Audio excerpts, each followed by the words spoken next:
I am the Tofu Golem. Please enjoy the video. You start by getting your files exactly ready.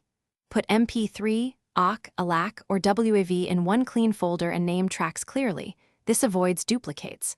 Once done, open Apple Music on your Mac and make sure Sync Library is turned on. You need it enabled to link local files.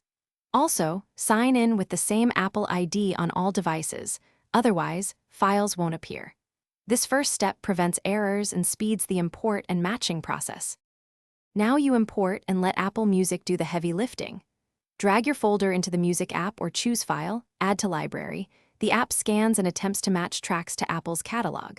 While it runs, monitor the status column. Matched files become streamable copies, while unmatched remain local. Once matched, make sure those tracks show a cloud icon. If a file stays unmatched, re-import it after checking format and metadata.